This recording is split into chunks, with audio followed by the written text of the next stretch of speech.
welcome to a live Deprogrammed with Keri Smith. I am your host, Keri. Welcome back. Today is Monday, October 21st, and here in Texas, at least in my county, it's the first day of early voting, and we just came from the voting booth. We just did the early voting. Look, they made me take off my hat. I am now, some of you know, I'm just a recent MAGA hat owner. I resisted that for years. But the way they treated him this year, trying to kill him twice and having a phony show trial, like communist show trial with trumped up charges, no pun intended, and convictions, making him a felon so they could say he's a felon, with most of the sheep having not looked into those looked into the charges at all. After they did that, I was like, I'm getting the MAGA hat. Like, if they're going to persecute him politically, if they're going to persecute their political enemies like the communists they are, the least I could do is wear one of the hats. So at the polling station, they make you take it off, at least at mine. It might sway people, I guess. Plus, I had my fuzzy hairpin button. You can't even tell if somebody's wearing this, right? Like, do they like him? Do they not like him? I don't know. But I guess they thought that would sway people too. So they made me take that off. But I'm so glad we got it done. We are about to be on the road for a little bit, so it's good to get it vote early. And some people made jokes. Some people were open to me making jokes. Other people were not. You ever try to joke with people at a polling station when you're voting? It's funny because some of them are so worried about, obviously about people's emotions and passions and cheating and all kinds of craziness. Some people are they are there to be serious and do a job. But some people would let me joke with them. So I was like getting shuffled through this line, and then you get the paper and everything. I'm like, so how many votes do we get? They're like, one lady laughed. She was laughing like, no, you get one. I'm like, okay. My husband was joking on the way there about like, so we don't need to bring our IDs, right? Like, hey, at this location, you still do. I don't know about every state. Not in California, apparently. It would be racist. It would be racist to require an ID to vote, even though you require an ID for literally everything else. But yeah, we were having fun. He made me laugh, Anthony, because I think he does a pretty good Trump impression. I can't do a Trump impression, but on the drive there, he like rolled down his window. He's like, we'll just drive through, like, we'll just yell it out, drive through, like, 2 for Kamala, please. No, he says Kamala. 2 for Kamala. Please put down 20 for Kamala. So dumb. China. Yeah, I can't do it. I can't do it, Therese. I am not a person who can do impersonations. I appreciate that talent in others. Okay, so welcome. That just happened, and you guys need to go out and do voting. Do voting, early vote if you can. Bring people who might, if you knew friends who need a ride, whatever, get out the vote. You know my position, most of you. I don't believe in, we don't have secure elections. I don't believe in the integrity of our elections at all. However, I'm not going to let them turn me into an apathetic, lazy, demoralized person and steal hope from me. And rob me of hope. And I hope I'm wrong. So I want to get out there and make it as hard as possible for them to pull their shenanigans. And so I would like to see the biggest margin possible for Trump. And I feel, get out there, do the early voting if you can, and let's go. Let's go, reality-based folks. I was very encouraged to see this coalition that's forming with all these like old school classical liberals, like Brett Weinstein confirmed on Twitter yesterday, the day before, that of course he's voting for Trump. He's like, you didn't think I'd be voting for Kamala, did you? I'm like, I greatly respect that man. And there's so much prejudice, when you're coming from the left, there's so much built-in prejudice and psychological, like so many psychological barriers that make it hard for you to make that jump. A lot of it having to do with identity and morality and these ideas of good and bad that are instilled in you when you're in different tribes. And so coming to that place of saying, like, of not being embarrassed to say, yeah, I'm voting for him. I think that's great, and I love it. I greatly respect Brett Weinstein, and yeah, all the people he's working with, the Make America Healthy Again people, the RFK people, the people who care about getting seed oils out of our foods, who care about, uh, you know, making America healthy again, fighting this epidemic of childhood obesity and childhood autism, like all these crazy stats of how we are just as a nation letting kids down, and making that an issue in a possible Trump presidency. That is very exciting to me. Going after the FDA, going after big pharma. Um, I would love to see that. And so, you know, fingers crossed. I hope I'm wrong. I hope that we have good news come November. Okay, so a couple of announcements. If you are in Germany or Switzerland, my husband's whole band is going to be there the next couple weeks. And you can find the full schedule at anthonygarciamusic.com. I'm just going to pull it up real quick. I should have already had it loaded, but I hope to see you. It's a real treat to have the whole band there. And some of the places, let's see.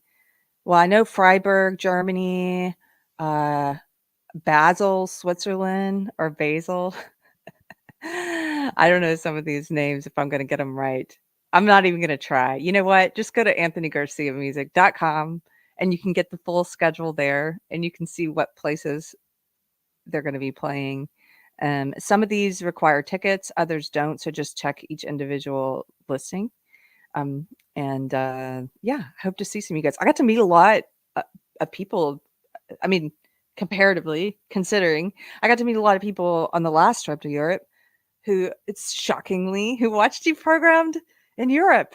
And that was really cool. It's like, wow, what a small world. Like, there are so many positives that come from the internet, right? Like, there's a lot of negatives, don't get me wrong, but there's so many positives, and that makes me so happy. Like, I love meeting people, and it's just a real blessing. And even people who don't like meeting people who are fans of my husband's music, and just celebration and enjoying the finer things in life together, like music and good food and being outside. Some of the shows are outdoors. That's fun. So anyway, I'm excited. Okay, so that's coming up. In terms of the schedule for the podcast, our Wednesday night show, that Christian panel, is going to be at the same time. It's on. It's this coming Wednesday, and it's at 6 o'clock Central Time. And we're going to be talking about the election and Christianity, because some of the other panelists, it's Odin from OMB Reviews, and Brahma Bull and Michelle from Force of Light Entertainment. And they've been noticing all these different opinions about being pro-life, and people who are pro-life who are saying they're not going to vote because they don't like that Trump is not pushing a federal abortion ban, things like that. And so they were like, why don't we have a conversation? We probably have agreement on some basic things and then some disagreements on minor points, and that'll be interesting, and we'll just see where people stand on that. And there's been lots of discussion about it online. And so we're going to talk about that on Wednesday at 6 o'clock Central, and I hope to see you here. And then beyond that, I'll let you know my schedule. I am going to be podcasting from Europe. I'll let you know as I go if I have to change the times on those, but we'll have some cafe and kuchen breaks. That'll be fun. Coffee and cake. Coffee and cake. Same bat time, same bat channel. Look at all the mods here today. Everybody's here. Woohoo! Pirate Tomsky. I see Cheeky Mayor and Therese is here. Gretcher Whitmer giving out communion. Oh, gross. I saw that. I covered that in a previous episode, Therese. It's so gross. Yeah. But good to see all you guys. Okay. Here's what we're talking about today. And then I'm a little, this is like not as specific as some of the previous topics. Oh, by the way, YouTube removed another video of mine, a second video. So you guys will know, you remember they took down the video from October 7th that was called The Left's Open War on the First Amendment, on the left's open war on free speech. they removed that, which is kind of ironic. It's sort of funny. It's a video about censorship, and they censored it, and they made me edit it to put it back up and take out something I said about COVID that's true. So I did that, and then I put it back up with a big censored thing over it because I want people who might be on the left who watch this show to know what happened and to see that. The people who are not likely to go to Rumble, I want them to see that. So I put it up here. If you would like the uncensored version, it's on Rumble. And then today, somebody gave me a heads up on Facebook or somewhere else. They said, hey, your video was taken down, your video from Friday. And so I go and look at it, and they've removed that one. Now, this one I've appealed. This one is a copyright strike, but I can't help but wonder at the timing of it. And I saw my friend, Chrissy Meyer, the comedian. She's had videos taken down recently or flagged, and old videos too. And it's almost like they're doing again in the lead up to the election. They're doing what they did in 2020 and what they did during the COVID years. Like, they're cracking down and they're trying to just flag everybody and see what they can get in terms of taking people offline for a while. That's what it seems like to me. I don't know. But long story short, the video from Friday is missing. Hopefully I get it back soon. When I put it back up, I'm going to let you guys know. And if you could help me counteract them by sharing it or liking it or leaving a comment or whatever you feel like doing, I just would love and appreciate the help in getting the show out there, because I know that they are censoring channels like mine. They're censoring channels like Deprogrammed and shadow banning and all that old stuff that they used to do. All their old tricks, they're up to it. They're up to it. It's just whatever. That's the world we're in. That's the world we're in. So you guys are fun. Robert Lowry, it's a mod party and I'm at work. Oh noes. Lily of the Fox Valley, it's almost too late to censor people. It doesn't feel like I'll do any good at this point, right? I think they've been maybe working on it for a while. Maybe they're just now getting down to channels like mine. I don't know. But it just seems like for a while it seemed like they were relaxing the reins a bit on YouTube. And now I'm like definitely feeling them turning the heat back up. And that's annoying. Rumble is a great backup. You can find Friday's episode, Kabbalah, the Revolutionary Puppet. Maybe they didn't like how bold that title was. I don't know. But you can find the full video up on Rumble. As always. Okay. G-Man. G-Man, look at your new avatar. MAGA with the McDonald sign. Hey, Kara, if you want a McMAGA visor, just let me know where to send it. I'm hoping it'll be here in 10 days. What? How fun. I do want it. Okay. If you go on YouTube on the About page, there's a P.O. box. There's an address there. But also hit me up on X or Facebook. I'll make a point of looking at those messages today, or try to, and I'll let you know. That's a really nice, kind offer. I appreciate it. Thank you for that. You guys, let's just start there. I know we're going to talk about creating versus destroying today, like kind of a broad picture subject. But this just happened, and this is pretty funny. And I think it might be one of the biggest trolls of all time that I've ever seen him do. And this was Trump. So apparently Kamala has said that she worked at McDonald's at some time. And a lot of people have said there's no evidence of that. That appears to be a fabrication to just kind of like how she lied. We know she lied and said she was middle class, which is not true. I don't know if it's true or not that she worked at McDonald's. It doesn't seem to be any evidence that she did.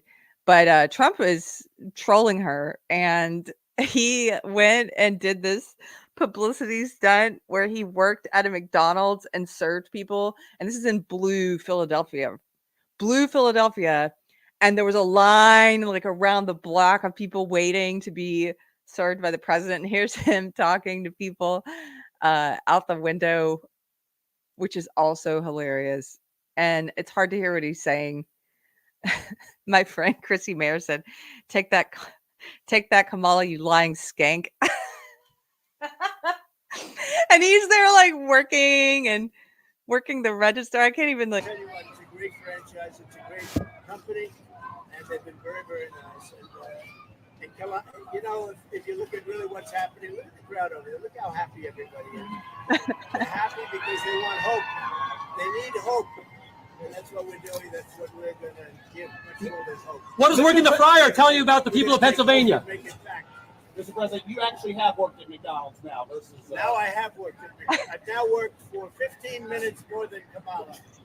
I don't know if you heard that, but they said, Mr. President, now you actually have worked at McDonald's. And he said, yes, I've now worked for 15 minutes more than Kamala. It's such a troll.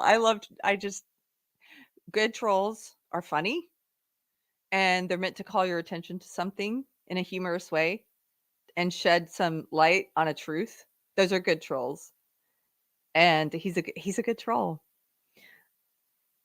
And so people, I didn't know people were making G-Man's like, if you want a McMaga visor, I'll get it for you. Yes, I love that. People were making all kinds of memes from this. People were saying, I saw the hashtag Kamala lied and Trump fried because he was working the fry machine. And excuse me, there's so many good pictures that came out of it.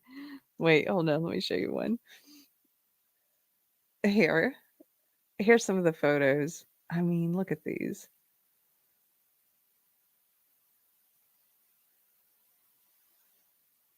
Everybody's like sharing all these images. They're doing, caption this images with him with the French fries. People were saying he fixed the ice cream machine. I don't know if that's true, but either way, it's funny. Like, and just hilarious. Okay. Thank you for reminding me of that, G-Man. Okay, so I want to talk about creating versus destroying. Oh, actually, Rosa has said, it's not just master trolling. It highlights the difference between the two. He's actually willing to do things that are, quote, beneath him, like cook fries at McDonald's. Yes, he is. And he's got as we pointed out in the last episode that got taken down already, he has a good self-deprecating sense of humor. Like, he will make fun of himself. That clip that we showed was hilarious, where he was playing the janitor and somebody else was playing him, I think on SNL, and he was making fun of himself via this proxy who was playing him, and it was so funny. Like, he's self-deprecating and he's not afraid of you got to ask yourself, and I asked myself this in 2016 when he won, and I was one of those devastated leftists who was crying, and I was like, how could people like him? Because I just believed the caricature of him that the left presented to me in my echo chamber. I never had listened to his speeches. I had never read his speeches. I just was told what to think about him, and I accepted that. And I would see out of context clips and all that, that were painting a very negative narrative of him that I think is mostly untrue. A lot of it's untrue. And at the time I was like, how could people like him? He's evil, he's a demagogue, and all this stuff that I believed. And now, having come out of that and come very far to the side of saying he's not perfect, and I think he's a narcissist like almost all politicians, but at least he's not a malignant narcissist. At least he's not a sociopath or a psychopath like a lot of them. I don't think he's sadistic like a lot of them. He's not a pathological liar like a lot of them. And he's the best option I have. He's the most liberal option I have. And so I've reached that place, and watching his speeches and stuff, I've gotten to a place where I'm like also able to appreciate his sense of humor and appreciate why people, that question I had back in 2016 that I didn't know the answer to back then. I was like, why do working class people like him? He's like a rich, elitist, blah, blah, blah. Like they're all not rich elitists. And I couldn't, back then I didn't know because I didn't know anything about him really. I just knew the caricature I'd been given. And I'm like, why do working class people like him? And now I'm like, of course working class people like him because of what Rosa says. Like, he can relate. He's very personable. It's not some phony. He doesn't come off like some phony putting on a costume the way Kamala does. Kamala, when she's like, I was born in a middle-class family, like, or when she puts on her black accent, her fake accent. That's not how you relate to people. That's how you con people. That's conning. You could just be yourself and relate. to black people, but no, you have to put on a costume of what you think black people like. It's gross. So I agree with that, Rosa. North American Hemremmer. North American Hemremmer? Am I saying that right? For $10. Thank you for the super chat. It says, studying art history, you can see the skill hierarchies through time. The talent and skill become so great that the artists who can't compete become resentful and must subvert the classical for relevance. Yes. Thank you for this super chat and thanks for getting me on topic. Here we go. This is the topic today. Creating versus destroying. So I'm gonna save this and put it back on the screen in a little bit. Thank you for supporting the channel and thank you for that comment. So at church yesterday, I go to church on the square in Georgetown, Texas. It's a great church. Come out and visit us if you're in Georgetown. We meet at 2:00, so it's in the afternoon, and we meet at the Main Street Baptist Church in Georgetown, Texas. Anyway, yesterday during the sermon, my husband didn't get to be there, so I was telling him about it last night. And we were just talking about creation versus destroying and all these thoughts that were in my head. And so I'm going to try and get them out. The pastor, Bradley Helgerson, he was talking about how God gave man dominion on earth to be a cultivator. And he was sort of talking about how man is supposed to be like mankind, created in the image of God, God who is a creator. Mankind is created in God's image to be a creator and to work with the raw material that God gives us and to cultivate things, and how man is a gardener, not a park ranger. And at one point he used a phrase, I wrote it down because it was so interesting. He was saying this idolatrous environmentalism that is very in vogue right now, which pretends like man is not supposed to cultivate nature or interact with nature or be a part of nature. And that was fascinating to think about that. And so he was sort of talking about, for example, pruning your trees. And, he was saying how he's the steward of these majestic oak trees on his property. And you have to get them shaped and tree trimmed and stuff to keep them looking as beautiful as they are. And if not for the previous generations of homeowners at his house who had taken care of those oak trees, they wouldn't look the way they do now. And you can't appreciate the full beauty, he was saying, of these oak trees and until man has cultivated them and trimmed them and done all of this to take the raw material that God gives us and to make it more beautiful for the glory of God, right? Now I'm just mangling this. When the sermon comes out, Cheeky Mayor, somebody remind me and say, the link to the sermon in this description, because I want you to go watch the sermon because he's so much more articulate than I am. I'm just paraphrasing what he said. But it got me thinking about cultivation and making things out of raw material. And he was talking about music. It's a great analogy. He said God gives us sound, and the musician does what? Cultivates the sound, makes melody, makes music out of it, makes something for the glory of God, like you're creating. He gave examples when it comes to food, like, God gives us the raw material of grapes. Man cultivates it, grows it, puts all the labor in to get wine, right? Or God gives us wheat and man puts all the labor in to get bread. And so you're shaping it. You're shaping these raw materials that God gives you, that God creates. And then he was talking about how, now stay with me. This part's very interesting. He was talking about ritual and how humans, he believes that we could not avoid ritual even if we tried. And I've come to adopt this view of his as well. Because if you think about it, even non-religious people have certain rituals that we cling to. One of the most ubiquitous rituals right now is scrolling on your phone.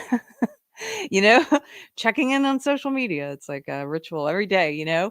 I bet you have a certain time that you're used to doing it, or or if you're waiting in a waiting room somewhere, or you've got certain times a day when you check in.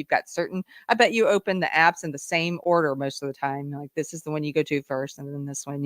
There's a ritual to it that you may not even observe. And there's a ritual to like shopping at the mall, like we used to do. there was a ritual to that, going out and buying the new, putting on the new and getting new things and bringing it home. And like we come up with rituals, and this is by design, by nature. And so he was sort of saying in the church, rituals are they're meant to have great meaning, and they're meant to connect us to the past and the future. So, like the ritual of the Lord's Supper is about a reenactment of the past and also a dress rehearsal for the future. And the ritual of baptism, it's about acknowledging the past and Christ dying for our sins and being resurrected, and it's a dress rehearsal for the future about our resurrection. It's like, so this was blowing my mind. That's why, Bradley, by the way, if you watch this one, I'm sorry I'm mangling your whole sermon. I will put the link below. Go and listen to the real thing.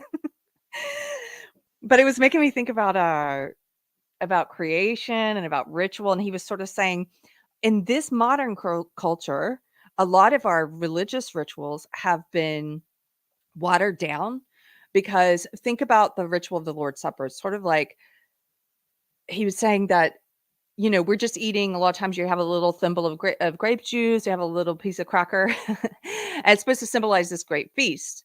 But the feasts are the end reward, the end result of man's labor on earth, of man's cultivation of anything, is celebration. When you cultivate something and you shape something beautiful out of the raw material that God's given you, you should be celebrating at the end, right? But because the labor for a lot of things in our life, in our modern life, has been removed and hidden from us, we don't participate in the labor. So think about wine, for example. He was saying, we don't make the wine. Most of us don't make the wine. We just go to the grocery store and buy it. Like most of us don't make the bread. My husband's an exception, but most of us don't make the bread. You don't, or grow the wheat or anything. We just go buy a loaf of bread. And so the labor's removed. And so then when you get to that final product, the celebration, it's almost like it's not as sweet because you didn't put in all that work to get there. And we've become sort of accustomed to these sort of, I don't know, austere, I think is the word he used, rituals that don't really reflect like the true, like the grand meaning maybe of the ritual. Does this make sense? Are you guys still with me? So I was thinking about all of this. My husband and I were on the porch last night talking, and we just finished. We're in the middle of this years-long renovation project, and we just got to this stage where the exterior's done. I mean, it's never fully done. We have to do the landscaping next and all this stuff. But the house looks great. And we were thinking about when the exterior started, which was in June. And we had a great crew. We do a lot of the renovation in the rooms inside the house, but for the tearing down and rebuilding a whole porch and balcony, we had a crew, and we had a painter. But we work with them, and there's a lot of work that goes into even getting it to that point, right? Producing the house, I guess, figuring it out, and doing lots of extra things around, cleaning and all this stuff that goes into the painting part. And we're at the end of that now. That was in June, and now we're in October, and we're like, wow, this was such a big one. This was such a long one. And we made it to the other side. And we participated in the cultivation of like restoring this beautiful home back to its glory, to its former glory, to its original glory, reviving this house and taking the raw materials and turning it back into something beautiful. And every room that we work on feels like that. There's all this labor, especially the rooms when we do like the inside of the house, the rooms that we do everything, or Anthony and his friend David do things, but we're doing between the three of us, like tearing down walls, sheetrocking, mudding, sanding, painting, sanding the floors, staining, finishing the floors, caulking, like the molding, just everything, all the stuff that we've learned and all the labor that we do. And no matter how long it takes, that means the celebration, the ritual of celebration that we have at the end is so much more rewarding, because we know the tears and the sweat and the labor that went into it, and we're working towards creating something. Does this make sense? Putting time into something worthwhile, of making this world a more beautiful reflection of God's glory, of God, what everything that God gave to us, of all the blessings that we have. And I think that we as humans, I think that we are, because I'm a Christian, I think we were made to be creators. I think we were made in God's image. And so the ways in which we create, or we can create, are just varied. They can be all different kinds, you know. Some people, my husband's a musician. He takes sound and he makes beautiful music. Sometimes I'll pray before his shows, like, you know, it's not like his lyrics are overtly about religion or anything, you know, no matter what the song is. It's just like, I just pray that his music, that God uses his music to fill somebody with the spirit, to fill somebody with light and joy and love, you know, upon hearing this beautiful sound, that he touches people with it. Does that make sense? Before any creative endeavor, I think you should have a prayer like that. If you're a believer, that you touch people in some ways, because it helps recenter you with like the focus of what the focus of that creation, that creative endeavor should be. Also, so the focus is not narcissistic, like, you know, just fully on like, let me be adored, God. You know what I mean? When humans tend towards that place if you don't keep yourself in check. And so some people make music, and some people paint, and some people are like my friend Clifton Duncan's a brilliant actor, and some people are gardeners. I get advice from people on social media all the time who they grow beautiful flowers, or they have a vegetable garden, or they're giving me advice on how to do something, you know, on the house, or things.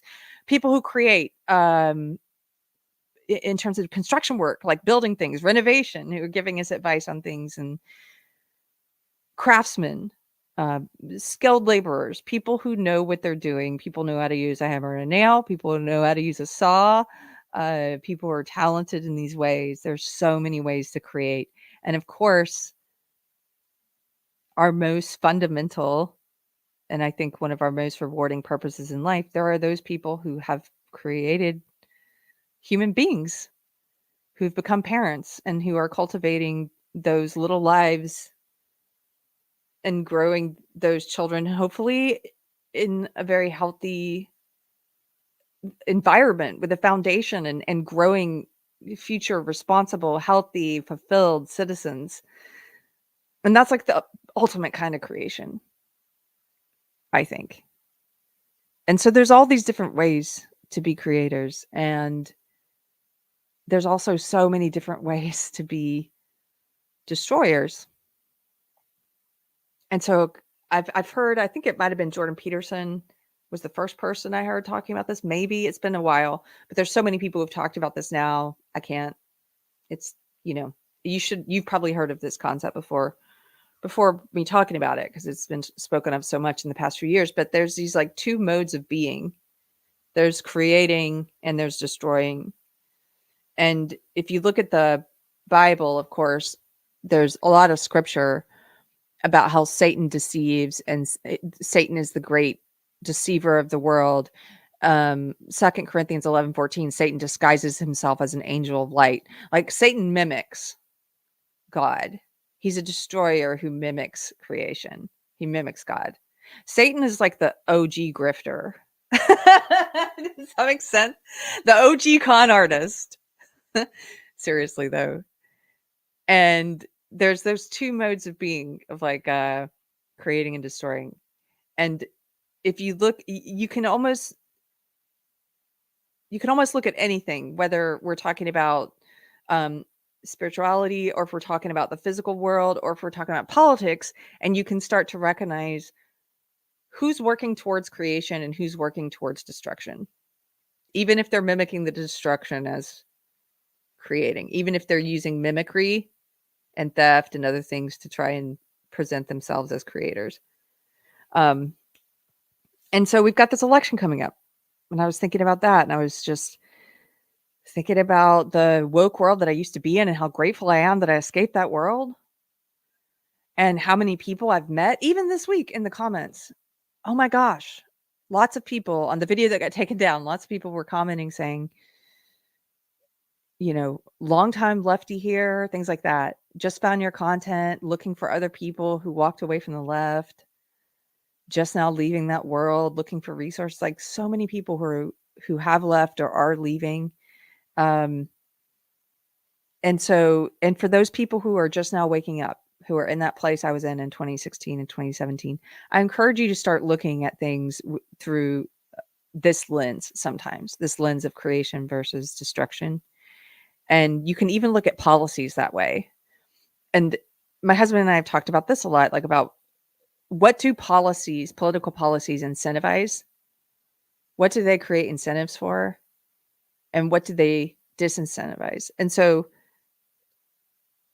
I would argue that a lot of the leftist policies, no matter how well intended they say they are, create incentives for very bad things, very bad states of being. So even if you say the intention is good, but what incentive are you creating?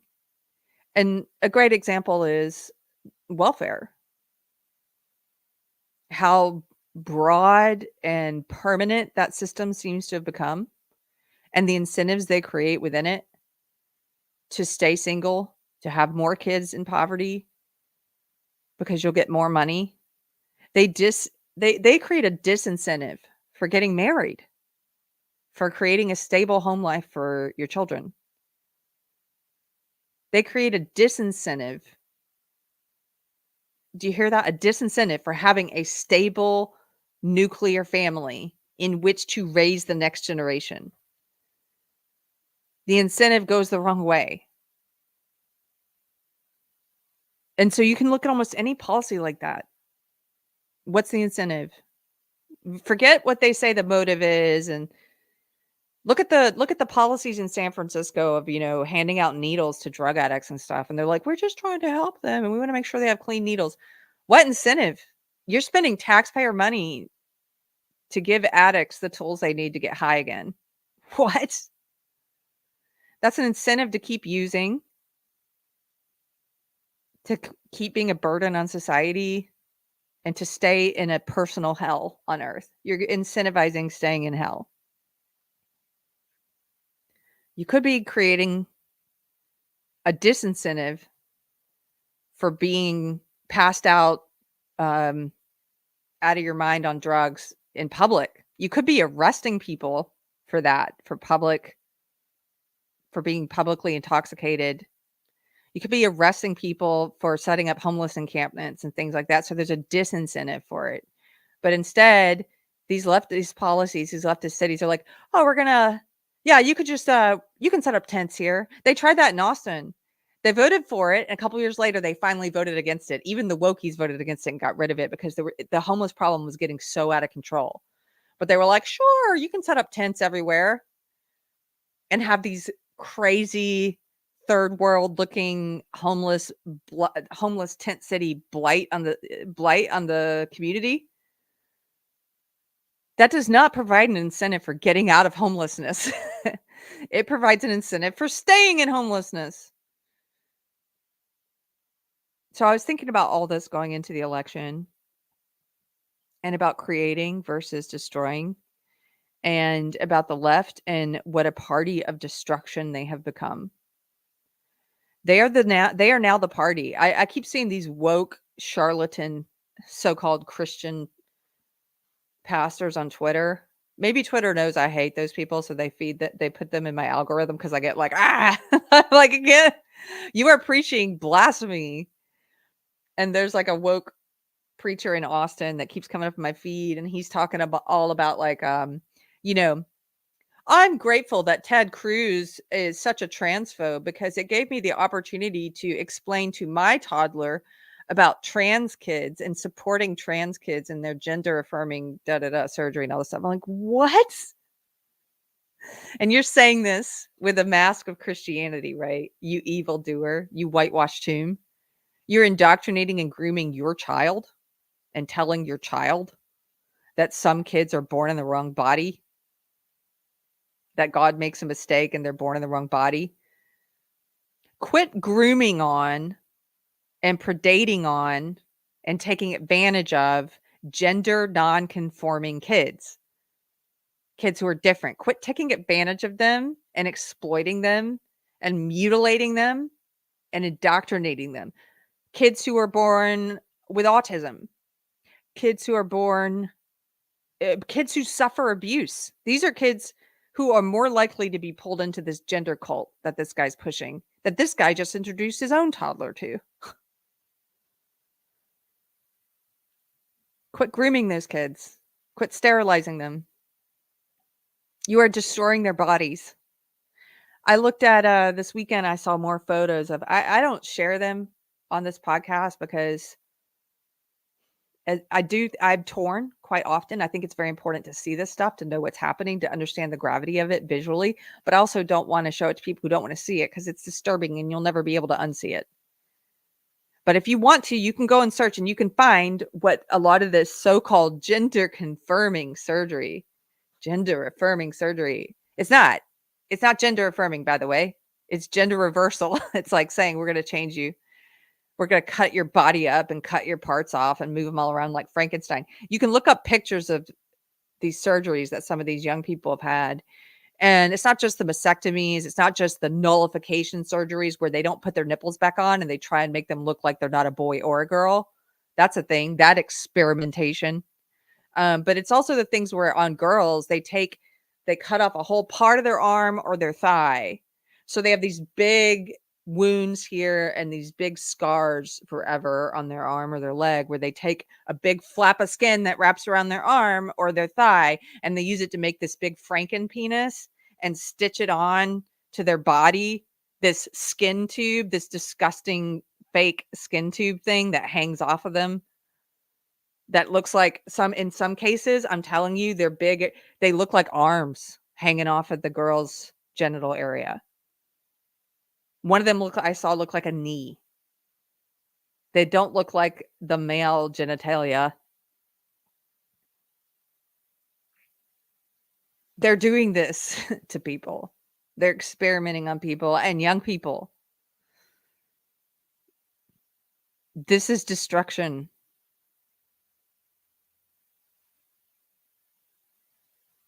And you are putting kids on that path when you put them on puberty blockers and you do all the stuff you call affirming, but it's not affirming. It's the opposite, of course. It's destroying. It's destruction. But you do all that destructive programming when they're kids and you put them on this path. And that's what a lot of the whistleblowers who've worked at these clinics have said. Yes, even so-called queer and gay women, one of whom, remember that whistleblower who her partner was a trans man, so a biological woman. And she risked her whole reputation and her whole social circle and her living and everything to come forward and say, I worked at this gender clinic for kids and it is effed up what we've been doing to kids. And 100% of them that we put on this path stay on this path and end up mutilating themselves and in many cases sterilizing themselves. This is destruction. Destruction of God's creation. And I'm just talking about what we're doing to kids, like the mutilation and sterilization and messing with their brains and warping them and grooming them and all of this. But I haven't even gotten onto the subject of abortion yet. Abortion on demand. It seems like the leftists, when I was in that woke cult for so many years, I was so naive. I believed the safe, legal, and rare slogan from the 1960s. Well, that went the way of the dodo. They don't believe in safe, legal, and rare. They want it on demand. They want it commonplace. They want it treated no differently than having your tonsils taken out. They treat it like they worship it. Like they worship the ability to murder your baby in the womb.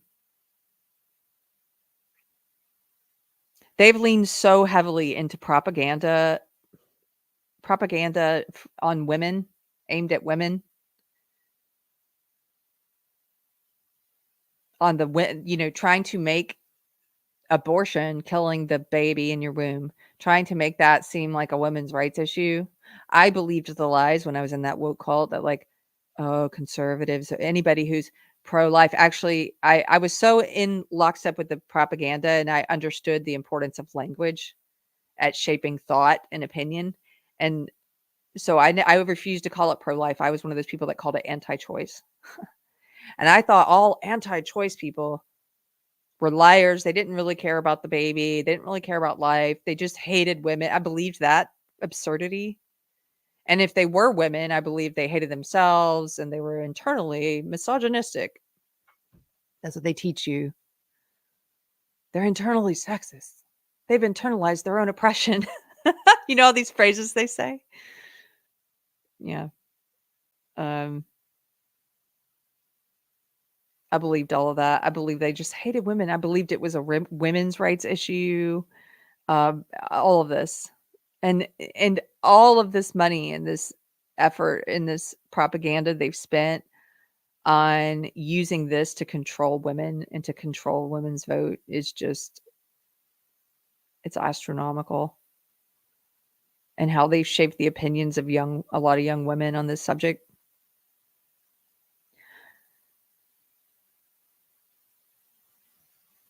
John says Christians are not worshipers of death, but instead of life. Yes, of life and creation.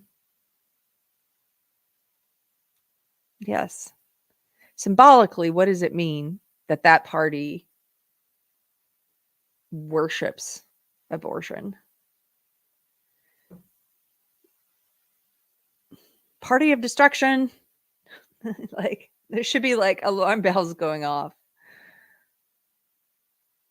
I don't think the Republicans are some savior party. I don't think they're perfect. I'm not even a Republican.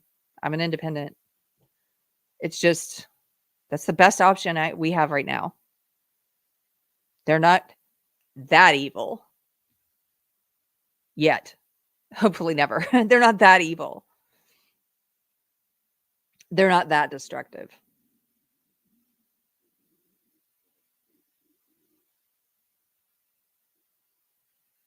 They're not trying to destroy society in our world. They're not trying to destroy individualism. One of the videos that got taken down, and of course I brought it back by having to censor it, but the video about the left and their open war on freedom of speech, that was the one that had a lot of comments also from people who were saying, I've been on the left my whole life. I can't believe these clips. One of the comments, I can't believe these clips that you're showing of high-ranking Democrat after high-ranking Democrat now vocalizing and saying out loud that they oppose the First Amendment and that the Constitution is getting in the way of them having control and doing what they want. Like vocalizing and saying how they're against the First Amendment and the Constitution. We looked at clips of John Kerry, Hillary Clinton, Bill Gates, AOC, Kamala, all of them saying this stuff. They want to destroy the Constitution. And they don't need to do that as long as they can destroy the dictionary. If they destroy what words mean, which is what they've been working on for decades now, they've been doing a great job on it. Think about how they pretend like now you can't even define what woman means, or harm, or liberal, or right wing, or extremist. They misuse words all the time. Racist. They misuse words to strip them of their meaning. Silence is violence. What a lie. What a manipulation, that slogan. What an abuse of language. They're diluting the meaning of things and they're outright changing the meaning of things. You think we're not going to get to a point where the Constitution doesn't matter because they've redefined every word inside of it? They're happy to do it that way if they have to.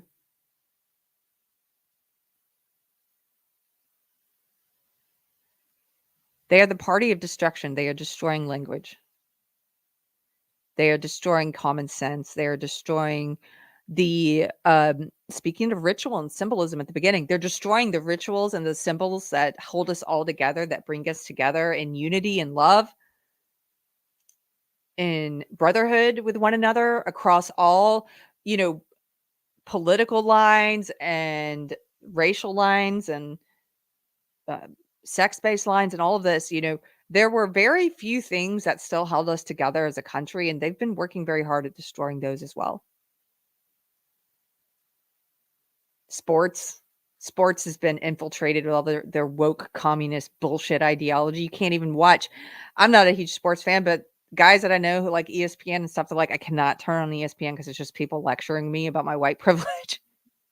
There's all this political woke shit that they pull into this thing that's supposed to unite us and be fun. A harmless way to exercise our tribalism.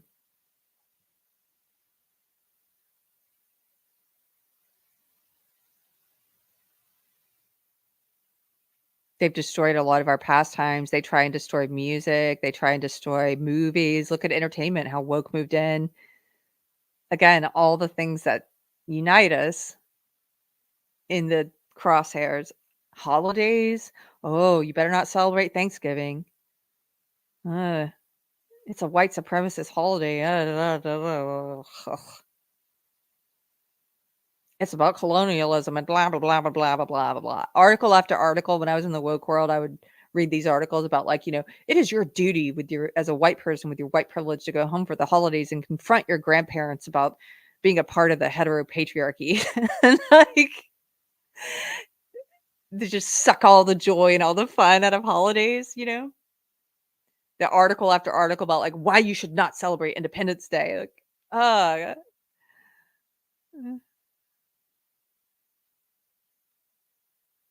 yeah, exactly, Russ. We just had Columbus Day, and they're destroying Columbus Day. They're trying to rebrand it as Indigenous Peoples Day instead of creating a separate holiday or something. They're just gonna get rid of Columbus Day and replace it.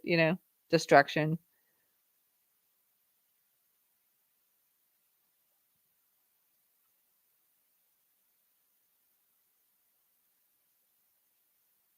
Alex Lindstrom is here.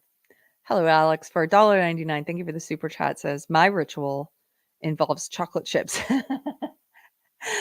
That sounds like a good ritual, Alex. Sounds like a tasty one. I have a ritual of coffee every day. Every day. There was a lot of good stuff in that sermon yesterday. As I said, I will share it when I have it. He was talking about, speaking of chocolate chips, these rituals and habits that we form and how they make us who we are. The more that you repeat a behavior or an action, or, he was saying that there's an expression about you are what you eat, make America healthy again. That's one reason that interests me.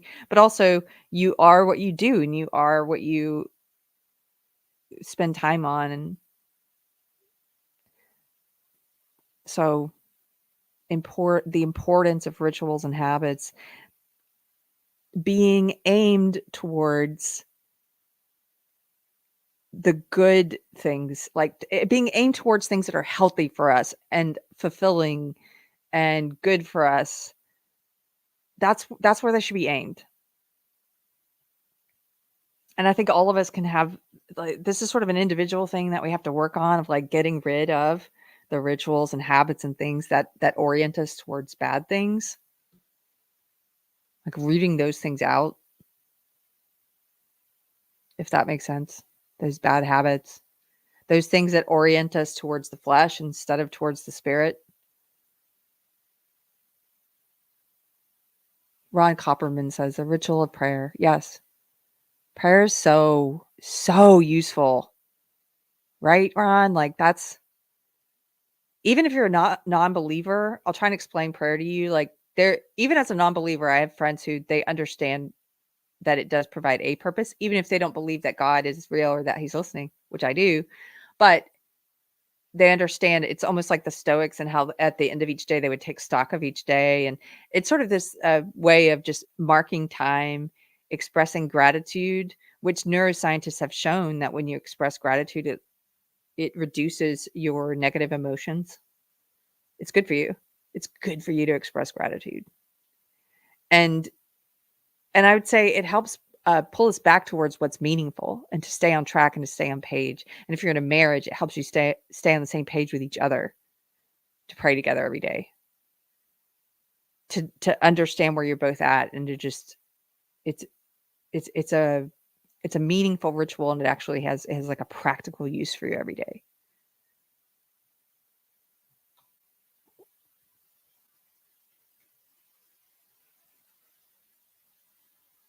Russ Williams says prayer has to be similar to meditation and mindfulness for that. Yes, I think that's one of the functions that even atheists can appreciate and look at and say, well, I can see how it fills this need, even if they don't believe in God. They understand that.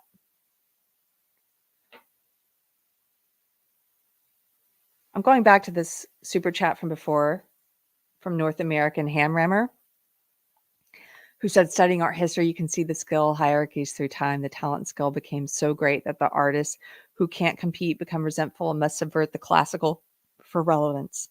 Yes. So we've talked about on Pop Culture, which is a show I do every other Wednesday night with one of my best friends, Mr. Chris.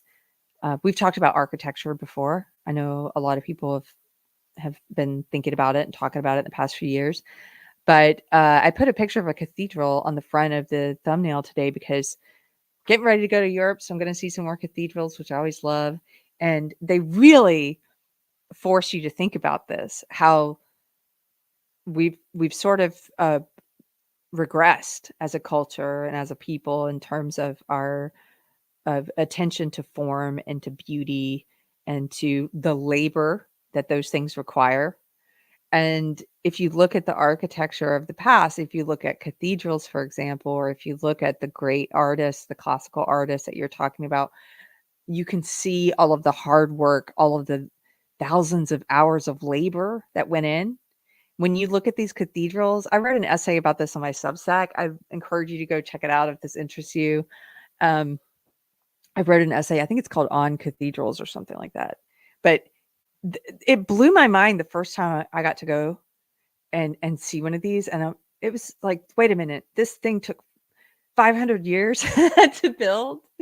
And so I was just thinking about it like, when you start laboring on this, okay, and you're the first generation to work on this cathedral, and you know you're not going to live long enough to see it completed, but you still get up every day and you labor towards working on this thing that's going to be of great beauty and value. And then your kids, they may not even get to see it finished, and their kids may not get to see it finished. And, for some of these cathedrals that take 500 years to complete, you're like, whoa, think of how many generations worked on this with a determination to get it built, shoulder to shoulder with other generations throughout time to get there. People they didn't even know were going to be working on it down the road. And just how much the celebration at the end of that kind of labor towards cultivating something beautiful.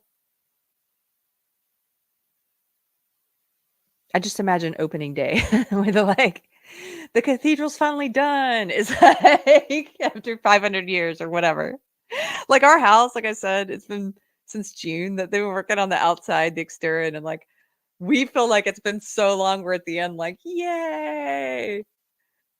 Last night we cracked open a non-alcoholic beer, like, cheers, we made it. Can you imagine when one of these beautiful cathedrals is done? Or when one of these masters, these classical artists finish a piece or compose a piece? I have to tell this story for a second because it just makes me laugh. My husband said one of his shows this weekend. Now I'm just picking it. It's just a juxtaposition that's funny. I like a lot of pop artists. Okay. I'm prefacing this so you don't get your feelings hurt if you like this guy. But you know me. I listen to all kinds of music. I like 80s, I like 90s, I like some modern stuff. I love Dolly Parton. But my husband said he was in the middle of playing a classical piece and someone came up and was like standing there forever, which when he's playing classical, like if he's playing Bach or something or Chopin, like he really has to concentrate more than he does if he's playing guitar. And the person was like, do you take requests? And he's like in the middle of trying to concentrate and it's like, sure, how can I help you? And he's trying to put, like he's playing the classical and the woman wanted to hear John Mayer. And we were just laughing at the juxtaposition. Not that he's bad, he's not my cup of tea, but it's just, you're there playing this piece from this great composer in human history, this amazing, and then it's like, I don't know, you could substitute anyone there, it'd be funny. Any modern person. It'd be funny. Therese says, I love John Mayer. We're gonna have to fight, Therese. I'm kidding. It could be anyone. Like, it'd be like, you're playing Chopin. Oh, one of the funniest was this old story we used to tell when he was playing a classical piece. I think he was playing Debussy. And if I don't know if he's watching, he's gonna hear me tell the story. But this was a few years ago, and this black guy came in who had like all these gold chains, and he had a t-shirt on that had a picture of Trump like throwing dollar bills. And this guy has like ladies hanging on his arms, and he comes up to the edge of the stage, and my husband's playing a classical piece, and he interrupts my husband in the middle of the song, like just like this, and he stops playing and was like, yes, like he doesn't wait for the song to end and then ask for a question. He's like, butting in, and then he says, do you know how to play my husband's in the middle of like Claire de Lune or something, and he goes, do you know how to play Back That Ass Up? I just think this story's so funny. And Anthony didn't know how to play that, but he ended up coming up with some rock song that the guy wanted to, like, they just were going back and forth. He found something that he could play but now I think that's so funny that every once in a while, if he's at a show, I'll send I'll send some people he doesn't know over to him to request Back That Ass Up, just because I think it's hilarious. But wrong government. Oh no. I'm a little sidetracked here. But the point being, you've got these masters who not only had skill, but put thousands of hours of time in, of hard work and labor, to be able to do things that very few humans could do, to create these beautiful compositions and to create these artistic masterpieces, and so much skill and talent, right? And as a culture, we've gotten away from that. We've regressed. It's become degraded. And like that super chat said, I mean, look at modern art. So much of modern and postmodern art is just, it's for people who don't have the talent or don't want to put in the hard work to have the skill to be able, it's for resentful people to tear down those who are actually talented and put in the work, to tear them down and to put themselves on equal or higher footing. When you go to an art museum and you see, as I have seen, these woke modern or postmodern art exhibits where a woman has just, like, I've mentioned this before, taken stuffed animals like teddy bears and like torn their heads off and pulled the stuffing out and set it on a pedestal and put a name on it and was like, this is my work of art. I'm sorry. No, that's your crap. That's your work of crap. That's literally destruction. You just destroyed a teddy bear. Like, you're literally destruction. No. And that's where we are. And that's where we are with a lot of architecture too. It's like communist architecture, where we're all just little cogs in a machine. We're all just little ants in a hive. And communists don't believe that the form matters. Don't believe in the importance of beauty, of making beautiful things. And that's where we're in the art world. I mean, look at entertainment, like we talked about, all these stupid woke TV shows and stuff. They think the ideology is more important than to the form than having skill or talent at writing or at creativity or storyline or character development. They think ideology is most important. They think making one of the characters a black trans person is most important. It's not. Your woke communist ideology is not most important in entertainment. Yes, Ron. Truth, good, and beauty. Adam Worrell, like the exhibit that's just a urinal. Yeah, exactly. Bunch of crap. Although he was apparently trying to make a point and make fun of modern art, and then it really took off.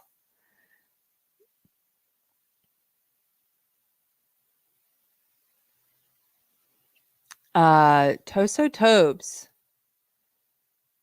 has a question. Says, "Hi, Keri Smith. I agree with you about the woke cult. As a European, the Neanderthals. Hey, I've got some Neanderthal DNA. I'm amazed about being so mild about the McDonald's Trump. Can you explain? Mild. Oh, well, I don't know if this is what you're asking about, like the health aspect. I think McDonald's is terrible. I think it's poison. I do think that. Um, so I'm not glad that he was like promoting that brand when it comes to the healthiness of Americans. And I'm sure RFK, after throwing his support, RFK Jr. for Trump, I'm sure he was backstage or wherever, like figuratively, like, why? But in terms of a joke, like a trolling opportunity, if you understand the way in which I'm using the word trolling, I think it was really funny. It was a funny campaign stunt. And I also think it's for from Trump, it's like a nod of the head, a tip of the hat to the working class. It's sort of a a wink from him to say, you know, I'm not too good for McDonald's. In fact, remember when he had a thing for, was it the winning Super Bowl team or someone, and he, instead of giving them like a fine a meal provided by celebrity chefs and like really expensive, luxurious, decadent dinner, he just catered a bunch of McDonald's. It's so trashy, but in a way that's really funny. He's kind of saying, I'm the man of the people. I too eat junk food and drink soda, which is bad for you. So I'm of two minds on it, I guess, if that's what you're asking me to describe. I think that stuff is poison. I will not be eating McDonald's after that happened. I will not be drinking soda. But I think it's pretty funny that he did that. So if you have more specific questions of what you meant, drop it in the chat. Yeah, exactly, Therese. She says it was so entertaining to watch him work the fry station. Just funny. You understand? Oh, okay, good. Yeah, it's just he's sort of a troll. Like, he knows how much they hate him and he can't do anything right in their eyes. And the whole deck is stacked against him, like politically, in the media, the corporations, like the whole system's against Trump. The whole machine is against Trump. So much so that they've even inspired people to try and kill him. And he's still running. Think of that. Instead of saying, you know what, this is too much for me, he's still running. The whole system's against him. And so he almost flips it on its head and makes a mockery of the media. And whoever came up with this idea of like, hey, wouldn't it be funny if you go work the fry station for a day? Like, it's so ridiculous. It's so ridiculous. It's funny. It's almost like this button I showed you at the beginning. Like probably any other candidate, Kamala probably wouldn't like a button that has her hair looking all crazy or something making fun of her with buck teeth or something. But this is to me, this is what Trump is about. He's ridiculous, but he's also our best option right now. And if he's gonna be, before they can make fun of his hair, he's gonna make fun of his hair. Do you know what I mean? Before they can make fun of his hair, I'm gonna make fun of his hair. I do think it's funny. I'm gonna laugh at it. Like, I don't know if that makes sense. That's what the McDonald's thing is like. It's a good troll. They're all paying attention to it, you know. They can't help themselves. They can't help paying attention to it and trying to bash him over it. And meanwhile, these working class Americans who, unfortunately, many people do eat McDonald's because it's fast. We're in this culture that's so used to, again, removing all the labor from everything and just getting a meal provided in a drive-through. You don't even have to get out of your car. They stick it through the window, you know.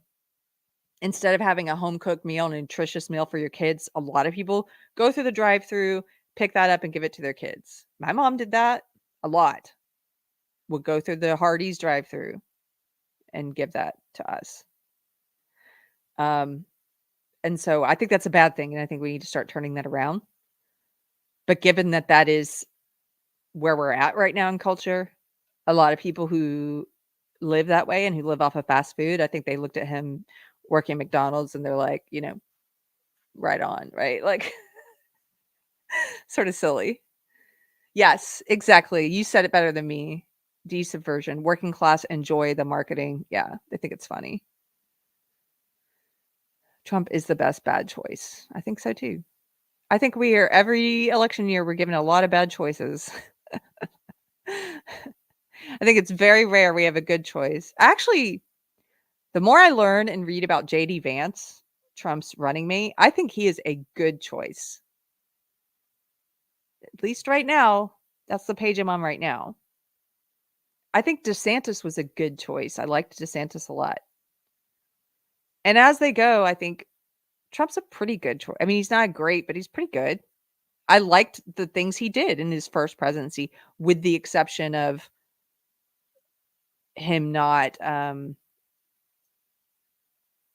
I don't think he put his foot down enough with some of the COVID policies that governors were pushing, the lockdowns and the mandates and stuff.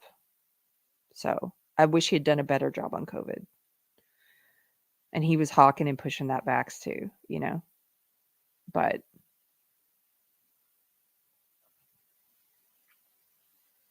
that's right. That's a good way to describe it, Russ. Russ Williams says, ordinary folks love the absurdity of it. Yeah. It is funny. It is. Rosa says, I agree. Vance was a great choice. I think so too. We read his memoir, Hillbilly Elegy, in book club recently. If you haven't read it, you should still go read it. It's a quick read. You can read it in a day or two. It's a great read. And it really sheds a lot more light on him as a person and helps explain his values and where he's at and the conclusions he's reached on a lot of things. So I would recommend it.